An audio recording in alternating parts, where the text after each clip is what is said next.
So I think in a world where it's becoming increasingly tech heavy with AI and everything, anyone could, put on their headphone or whatever and converse with someone in another language. But through the intermediary of AI, it's absolutely not the same thing. So by learning another language, students learn lifelong skills like empathy.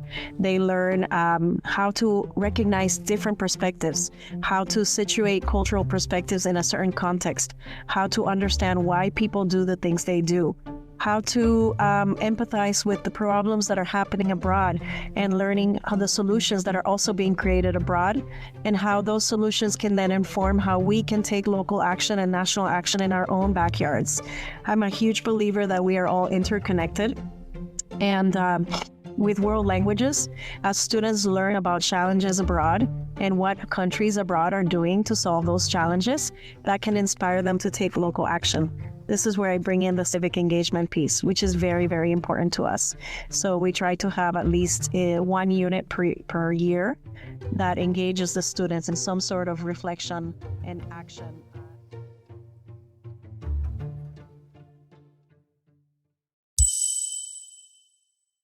This is Dr. Rosa Rivera McCutcheon, author of Radical Care, Leading for Justice in Urban Schools, and you're listening to EdUp Accelerated Excellence.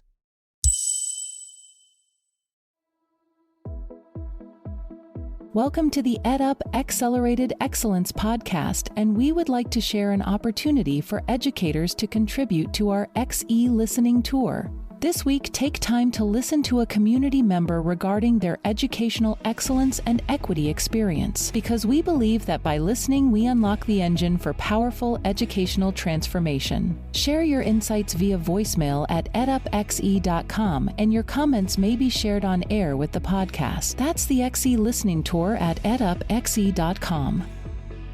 School leaders, this summer, your leadership journey continues in Orlando.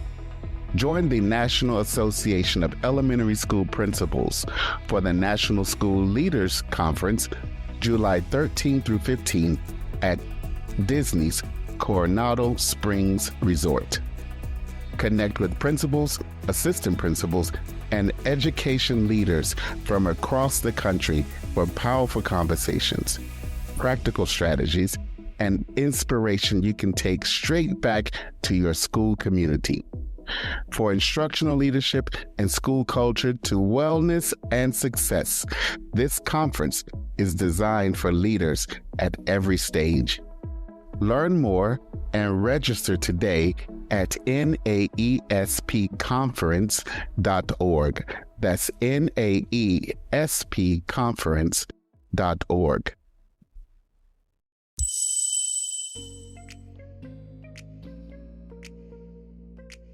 Welcome to EdUp Accelerated Excellence, the podcast for the advancement of educational excellence and equity. And I am your host, Jacob Easley, the second PhD PMP.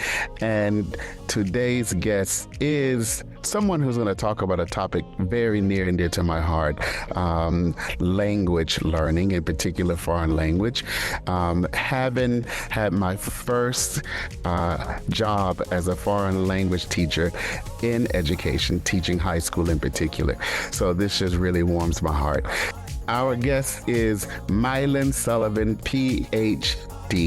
So Maylén, will you please introduce yourself to the EdUp Accelerated Excellence community, giving voice to your name as only you can, and tell us, what is your classroom like now? What can we, if we were to peek our heads in, what will we see, given that we're at the end of an academic year?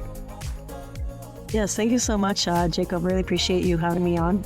So my name's Maylén Sullivan, and I'm a world language teacher in Southern California, specifically in the Coronado Unified School District. And right now, spring, kids are pretty tired, and, everybody's like dying to get out of here, let's be honest. But if you were to peek into, for instance, my Spanish 1 classroom, right now, what you would see is the students are engaged right now in a project where they're building a website for an ecotourism tour that from a place in the Spanish-speaking country that they have selected. So they're in groups of 3. So they're working on reading authentic resources, gathering the research that they need to put their tour together. They're working on identifying actions that help the environment so that when we travel, we do our best to work with the local communities and help the environment. And, just conversations, journal entries, and other forms of input around those types of topics. So I have to tell you, that's a bit of a pressure. I have to tell you, I'm saying that because I'm thinking back to my first year teaching Spanish 101 in high school, just leaving college. My classroom did not look like that. I was given a textbook. And of course, each textbook, there are chapters, and the curriculum was essentially to follow so many chapters or 1 chapter or more per week. So most of the focus was on grammar. So for your Spanish 1 class, are these advanced learners, or are these, this is the first Spanish course they've had, given the type of assignment? So I'm wondering, is the assignment in Spanish or is the assignment in English? Well, the project task card usually is in English, and we do that in English because, we want to make sure they understand all the instructions, and also if parents have questions about like, what are my kids doing? So the task card itself is written in English with, a lot of Spanish in it as well. But the project that they're doing is in Spanish. We have a real mix of kids. We have kids who this is their first experience with Spanish, and we have, a few, maybe a handful of kids that they hear Spanish, but maybe they don't speak it very well. So those are all together. It's, it's a mixed classroom. And we are now almost at the end. So this is the second to last unit of the school year. So by now, most students have already reached the novice high level, and many, I would say more than half, are at intermediate low. And then we have a handful that are already heading towards intermediate mid.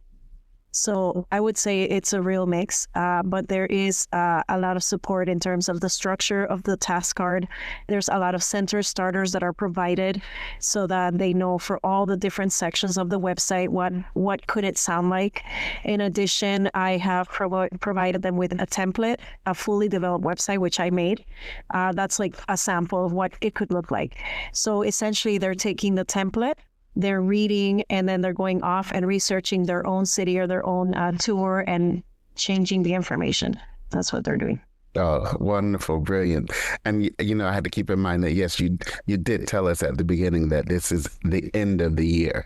So this is a culminating project. So in my mind, I went straight to, as I mentioned, that first year teacher, here's the book. The book is the curriculum. So, Maylén, you came to the U.S. from Cuba at the age of 10, speaking no English. Can you take us back to that moment? And what effect do you think that moment had on you as a learner and as well as a future educator? Yeah, so such a great question. I mean, I think this is probably the pivotal moment that changed my life, immigrating from Cuba to the U.S. So I came, and obviously I had 0 English. I probably just knew 1, 2, and 3, the 3 numbers. And at first it was really hard because I was like, oh my God, I don't understand anything. Like, this language is so hard. But one of the great assets that I had working for me is that I had very high literacy skills in Spanish. And, I always loved to read. I was a voracious reader. So I started at the school library. Obviously, I didn't understand anything. So I started with just children's books, very simple, with just a few words. And then I started reading those. And then when I understood those, I went a little up, until by the end of 5th grade, I was reading Babysitter's Club. And then on the other side of it as well, watching TV. I would watch so much TV in English with the English-only subtitles, like the subtitles for the deaf, so that I could figure out how is this language even spelled. And through hours and hours and hours of that, plus the books, plus the support in my school, which the program that I was in started, I was like maybe half the day taking classes in Spanish, like history and science, and half the day in the standard classroom. They eventually phased me out so that by the end of the year, I was in the standard classroom basically 90% of the time. with those supports, with wonderful teachers, with great family support, I was able to acquire the language. You know, that's interesting that you talk about, it sounds like a dual language program that you were in with pull-out services. We just interviewed the Arizona State Teacher of the Year who teaches special education, and her program looks similar to that, where students who have IEPs or individual education programs are sometimes pulled out of one classroom for one subject and are moved to a different classroom for a different subject based on their level of proficiency and skills. And was it indeed a dual language program in your school? I don't know, to be honest, what they called it, but to me it felt like there were certain lessons and certain subjects that we would get pulled out for. And of course, we had our ELD. We had an ELD classroom. We would get pulled out for that classroom maybe an hour or something a day.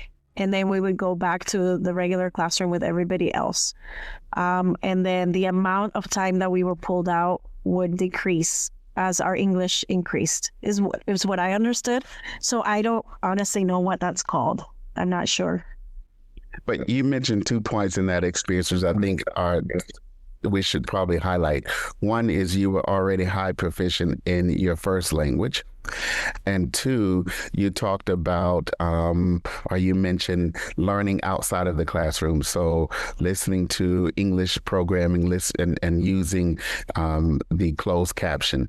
So, and I think that's a very important tool because when I travel, and in the language that I may have some proficiency in, I find one way to really gear up on local languages by listening to television and honing in on commercials in particular and reading commercials on the billboards, because the language that they use often reflects everyday language that is somewhat universal within that context.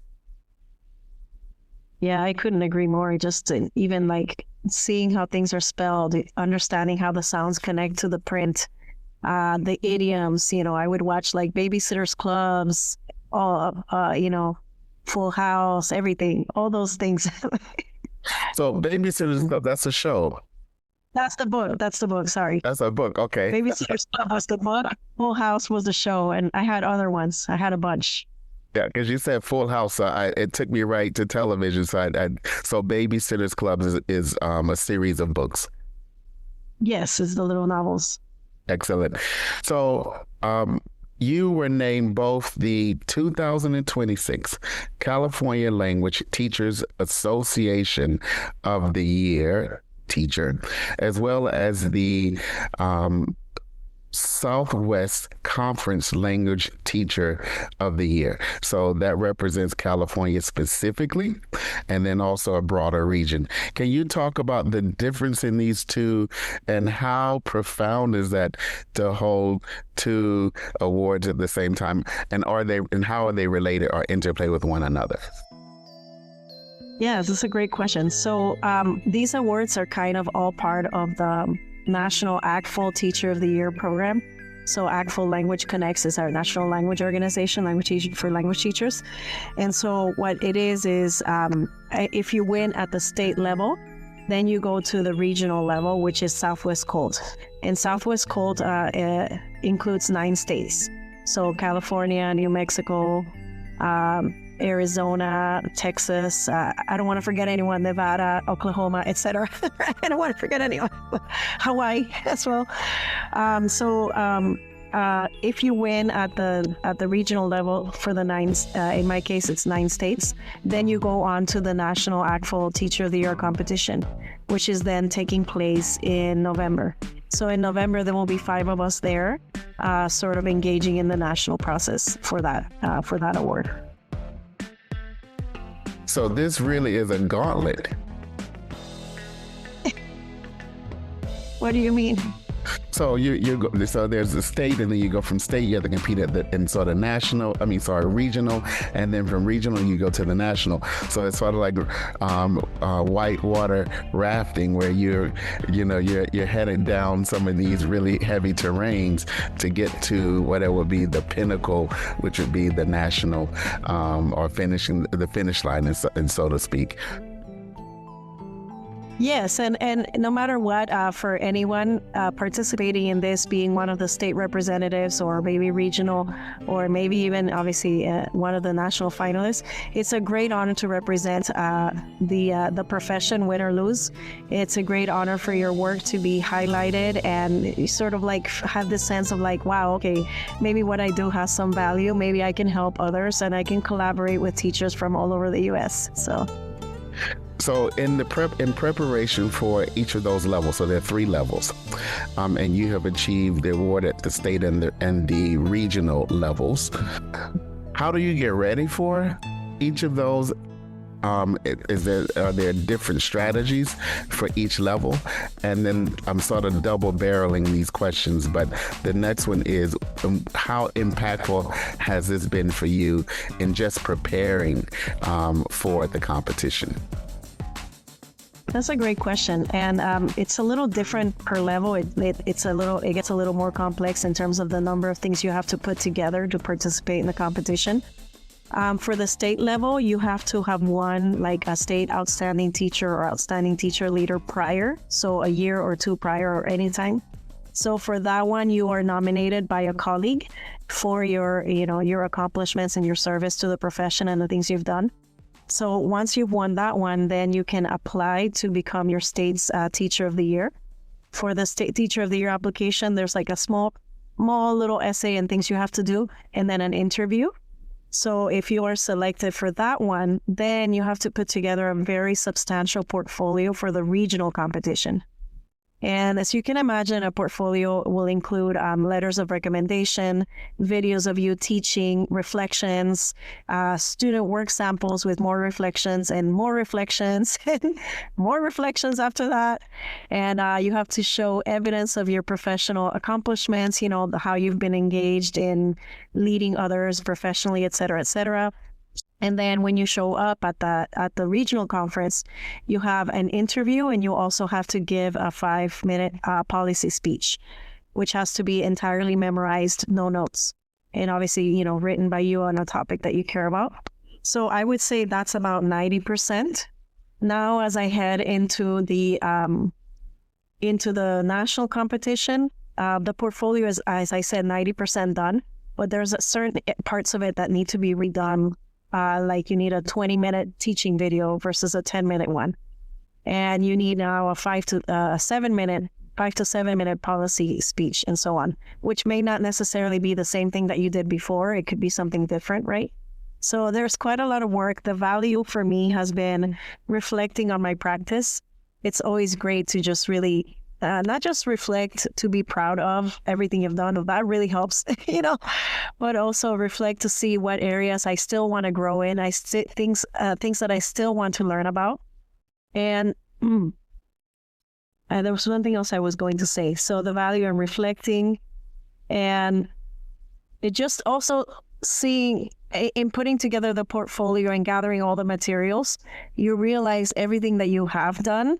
And it sort of like gives you a new appreciation. It refreshes you in the teaching profession, which, as you know, because you were a teacher, it's very difficult. And it's hard to retain people. It's hard to stay in the profession. So this process sort of like has even like refreshed me even more, if that makes sense. Oh, it definitely makes sense. Those reflections in particular, it sounds similar to applying for the National Board certification for teachers. And I know in this idea of videoing yourself, creating a new video, reflecting on those, how have you brought your students along in this process, and how have they responded to the idea that their teacher is an award-winning teacher? Well, I'm like literally so lucky because right now I have the Spanish 1 class that I have where I ended up doing my videos. They are literally the sweetest. And they are so curious. I don't even have to tell them to like ask questions. They ask questions. So it's been really great to do the process with them. I let them know in advance, this is why I need to do it, explain the rationale. These are some of the things that I want to make sure that we're able to show the judges, this and that and the other. And they're all like, we got you, we can do this. And they're just the absolute sweetest. So, it's been great to do that with them. And I think it's also been like, okay, guys, we really better make sure we show them that we are in the target language the whole time. So like, okay, we will try even harder to be in the target language, and we will, I do give them normally anyway, video or not, this yellow card that has things that they can ask when they're confused or how to ask questions about the Spanish in Spanish. So that really helps, so that they can simple things like, what does this mean? Or can you slow down? Or can you repeat? So they should be able to do all that in Spanish using their yellow card. We're speaking with Dr. Maylén Sullivan, who is the 2026 Southwest Conference on Language Teaching and the California Language Teacher Association Teacher of the Year. So, Maylén, you represent the 1.4% of classroom teachers who hold a doctoral degree. This makes you part of what some might consider an elite minority. And we're, of course, we're familiar with the expression representation counts. In your mind, what does representation matter in this regard? Or how does it matter in this regard? That's a great question. Well, I think what matters to me is that I always wanted to reach what I perceived to be as like the pinnacle of education, right? I always wanted to take it as far as I could go. And, as you know, PhD is a terminal degree. So I was able to do that. And I like how you're smiling. You're very modest about this. And you and I had a chance to speak a bit earlier, and I referred to you as Dr. Sullivan. And I could tell that it made you feel a bit uncomfortable. And so having been I remember being a newly minted doctor, it was the strangest thing for someone to call you doctor anything, because you're like, wait, who are you talking to? You look behind you. Really? You're talking to me? But I just want to lift you up in that. So congratulations, because that is no small feat. And as I mentioned earlier, 1.4% of classroom teachers hold a terminal degree within their field. And in this case, I mean specifically a doctorate degree. So what does high quality language instruction look like across your classrooms? So you gave us an example from your Spanish 1, and this is really in contrast to something you mentioned earlier, that language learning is more than just a matter of engaging with worksheets and grammar drills. Yes, absolutely. Yes. So in the past, I've also taught French, for example. I mean, I've taught all levels in the different things, but in French 3, for instance, one of the really important threads in that class is French identity, one of the units that we do. And so we are very mindful throughout the whole French program. My teaching partner and I, Alexandra, we're very mindful of making sure that students understand that France isn't just about, the Eiffel Tower or baguettes or, Paris or anything, that we expose students to the wide richness of the French-speaking world, all the different countries which speak it. We bring in, during our unit on identity, our essential question is, what does it mean to be French? And we bring in a guest speaker from Algeria, who's one of my friends. And so she talks to the students about her experiences moving to the U.S., all the different things that she has faced in her community. And she is currently fighting against discrimination against Muslim students in our region. So wonderful person. And we also engage the students in a project where they research and learn about a well-known Francophone, but from any country. And we encourage them to pick a variety of different people from different countries. And then so we sort of discuss and bring all these people's experiences that they learn about together. And we dissect them and say, okay, this is what it means to be French. This is what this person's version it means of what it means to be French, and so on. And so weaving that thread of identity, social justice, and diversity throughout the curriculum is something that has been really, really important with us, in addition to the civic engagement, like the ecotourism type thing that I was describing earlier. Oh, that's wonderful. Absolutely beautiful. Let's transition a bit because we know that you have to have a platform, and I don't know if you want to give too much of this away because you mentioned you had to have a policy position that you address. So if you can, as much as you can share with us today, what is your policy in brief, or what is your position in brief around the value of world languages or language learning? Yeah, so I think in a world where it's becoming increasingly tech heavy with AI and everything, anyone could, put on their headphone or whatever and converse with someone in another language. But through the intermediary of AI, it's absolutely not the same thing.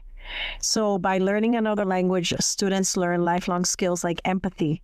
They learn how to recognize different perspectives, how to situate cultural perspectives in a certain context, how to understand why people do the things they do, how to empathize with the problems that are happening abroad, and learning how the solutions that are also being created abroad, and how those solutions can then inform how we can take local action and national action in our own backyards. I'm a huge believer that we are all interconnected. And with world languages, as students learn about challenges abroad and what countries abroad are doing to solve those challenges, that can inspire them to take local action. This is where I bring in the civic engagement piece, which is very, very important to us.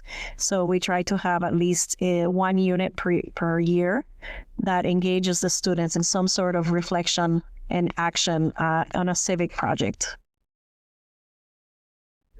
And in your mind, or I won't say in your mind, but from the evidence you've seen, how has that been transformative in language learning?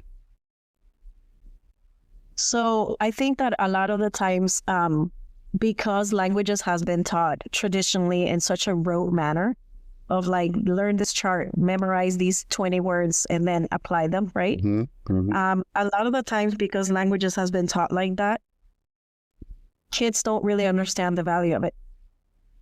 They don't see the why. Like, why should I learn this language? So bringing these ideas of diversity, equity, social justice, and civic engagement into the curriculum sort of gives students a bigger why they should learn, because through language, they can make a difference. So language is a vehicle to solve problems. Language is a vehicle to serve the community. And especially down here in California, we have so many, we live in a border town, so many Spanish speakers. Spanish, of course, is hugely important. So I believe that it builds that greater why that we've been missing. Yeah, I agree with you. And I think in some ways it can really serve as an entree or the foyer for folks to enter the world of others through language in a deeper and more passionate way. And in some ways it becomes part of their own world, particularly around language learning. Yeah, and then they change. What a wonderful adventure to be changed by language. Mm-hmm. So it's not like, I have my world and their world, and, now their world is a little bit like the boundaries become more porous. And so who I am now is more expansive. Right. I agree with you on that. So with that being said, what do you think are some of the misconceptions held broadly about language learning that you wish other educators and parents understood better? Yeah, that's a great question. I think one misconception is that students can't talk or discuss or learn about complex topics in level 1 in the earlier levels. And this is something that I feel very passionate about, because we know that our students, especially if you're teaching secondary, our students are ready to think about complex topics. I mean, they're emerging adolescents, or they're already adolescents. So they are ready to think about these topics, and they know things about the world.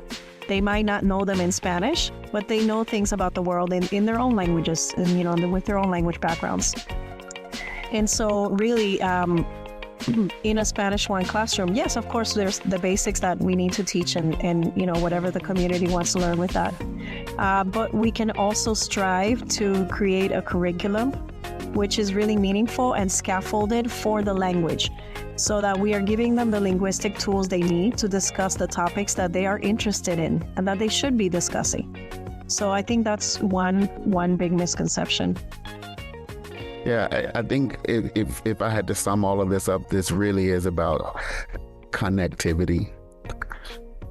So, and I'm thinking about that because it's a complete contrast. So I have to say thank you for your approach to world languages and language teaching, because this is a radical shift from what has been the traditional norm. So I remember in high school, particularly my mother, who had studied French. I was taking Spanish, and I took 2 years of Spanish and 1 year of French. But there were two stories really quickly. One was when I wanted to take Spanish 2 and French 1, the school counselor told me that I could not, because she thought that you're taking honors English, you're taking Spanish 2, and taking French 1 would be 3 languages. And I kept thinking to myself, I'm not learning English. Honors English, I think this would have been 11th grade, is literature. It's not, you're not learning the language. So, so that was a barrier. But then 2, it was difficult to have folks in my community help me outside of the Spanish teacher or the French teacher themselves in school, because folks in my community who had taken foreign languages only knew basic grammar and some principles of, I speak French, you speak French, they speak French, we speak French. That was Right. the extent of it. They couldn't remember the fundamentals beyond this idea of just translating a verb. So I appreciate the approach that you're taking, because it really is about connectivity, both to the world, but for the student to connect to aspects of the language that are important to them, as is reflective of their own real day-to-day lives and thoughts about the world in general. Thank you for listening to the EdUp Accelerated Excellence podcast, and we would like to share an opportunity for educators to contribute to our XE listening tour. This week, take time to listen to a community member regarding their educational excellence and equity experience, because we believe that by listening, we unlock the engine for powerful educational transformation. Share your insights via voicemail at edupxe.com, and your comments may be shared on air with the podcast. That's the XE listening tour at edupxe.com. Have you ever felt like everyone else in education has their people, their network, their place to grow, and you're still searching for yours? The National School Leaders Conference, powered by the National Association of Elementary School Principals, is where school leaders come together to reconnect with their purpose, to find fresh inspiration, and remember they're not doing this work alone. This July 13th through 15th in Orlando, you'll hear real stories, learn practical strategies, and build relationships with leaders who truly understand the challenges and joys of this profession. Whether you're an aspiring leader or ready to lead a school community, this experience is designed to help you grow, recharge, and lead forward with confidence. Learn more at naespconference.org. That's naespconference.org.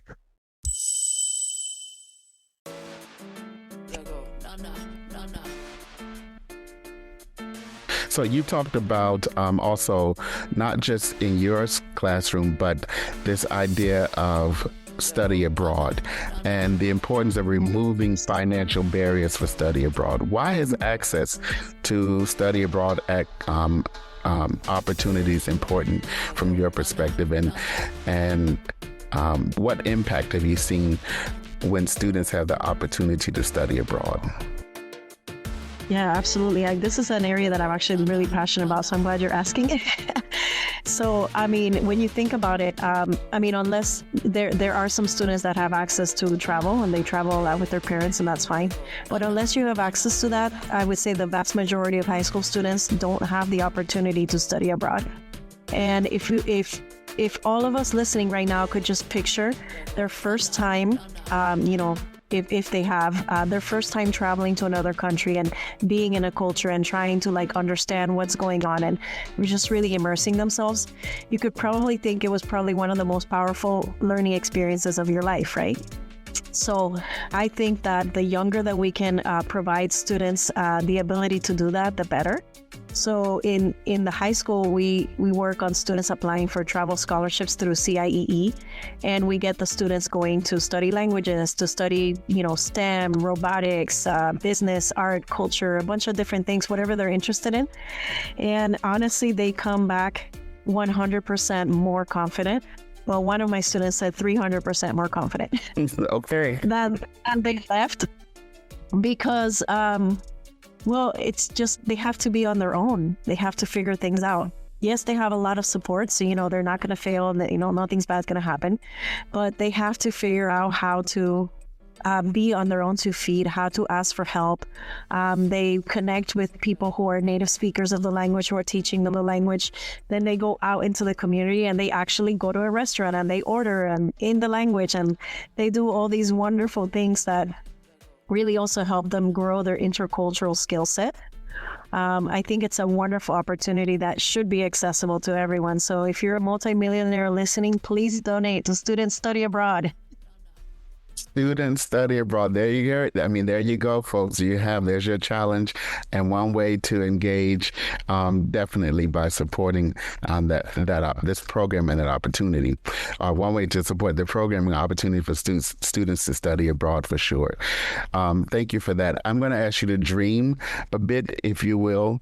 So imagine you were to design a program, a world language program. You can choose your language from the ground up. What would be the 3 to 5 core components or attributes? I think one component would be the task-based, project-based approach, where students have to use the language to do something with it, because it helps the students own it. They're not just we're not just opening their brain and pouring in language and then they can verbalize it. They have to do something with the language. They have to create. So I think that would be one component. Now that we're on the topic, the second component would be study abroad for everyone. It would have to be, it would have to be part of it. Another component I think would be really amazing to get the latest and best AI tech tools to help students to monitor the students' progress and their growth in proficiency, and to just provide rich and varied feedback, minute by minute, to really accelerate their language acquisition. Another component would be perhaps access to and a way to help the students build clubs or community groups where they're practicing the language with people on a clear basis.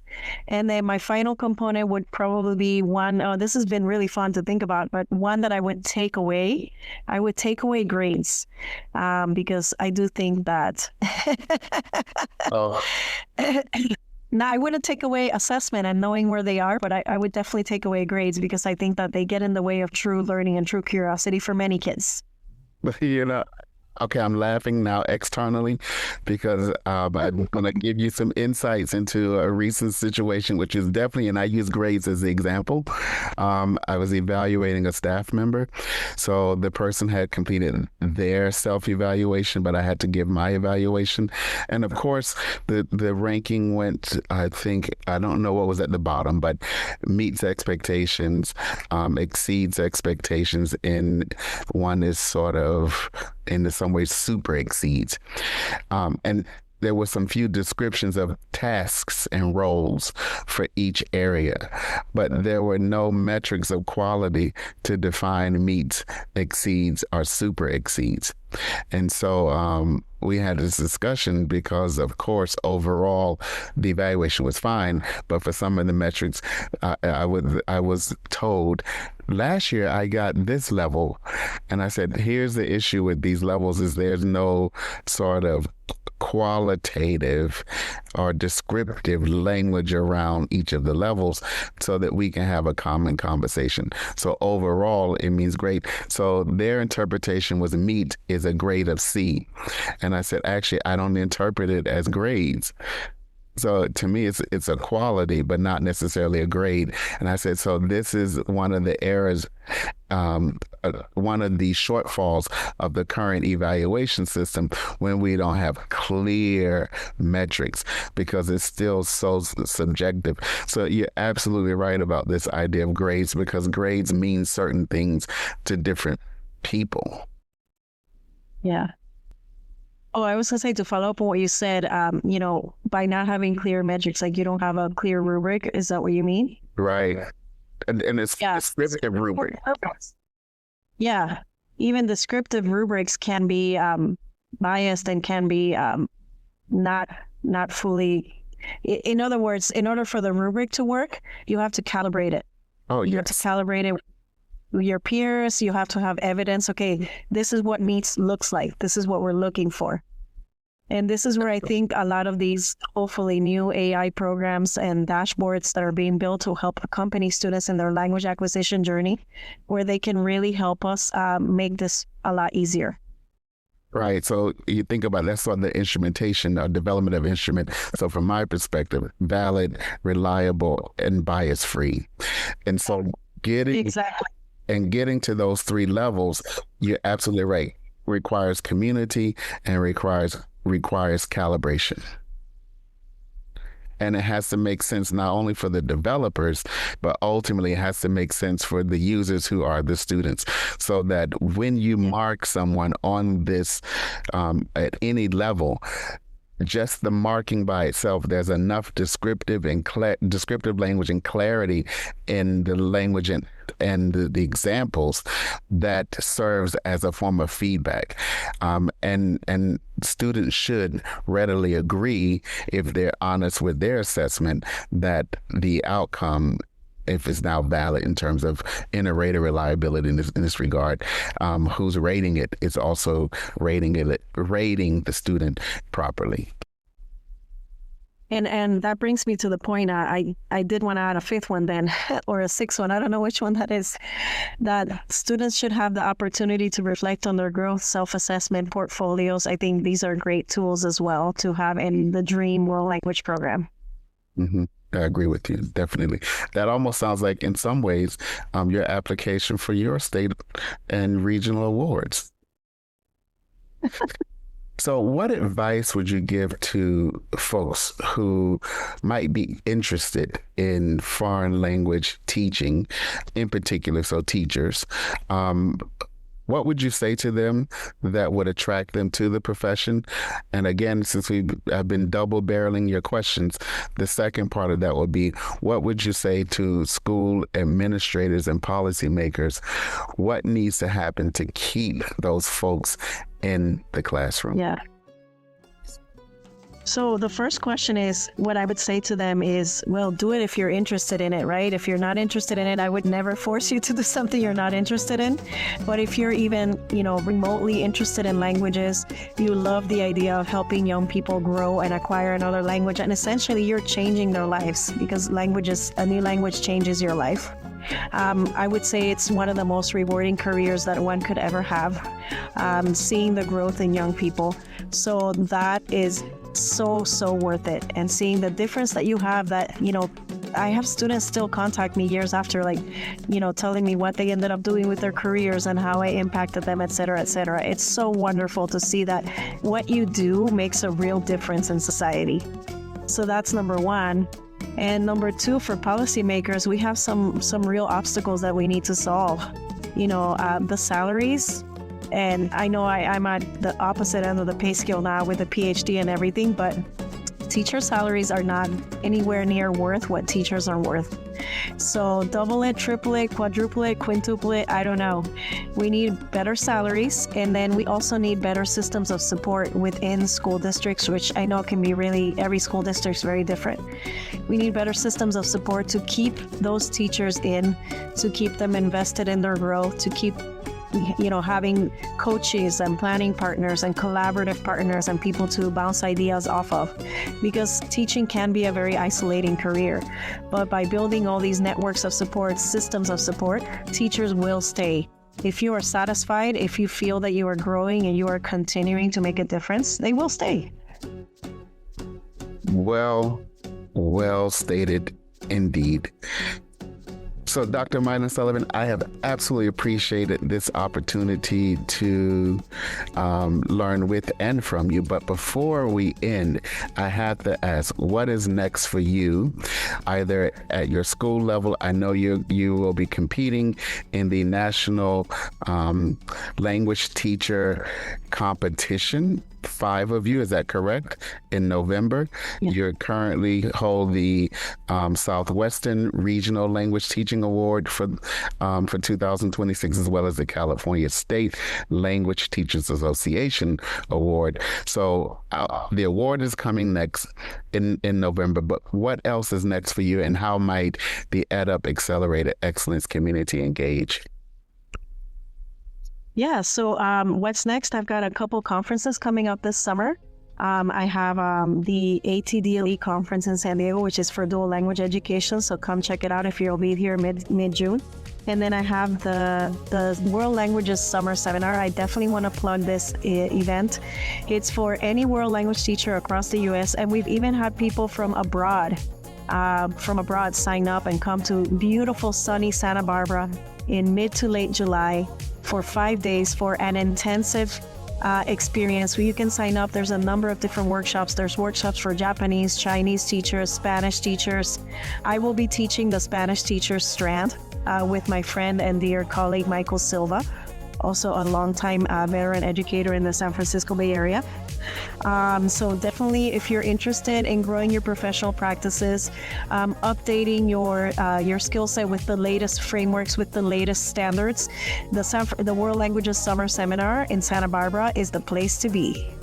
And in terms of how people can keep in touch with me, I'm pretty active on LinkedIn.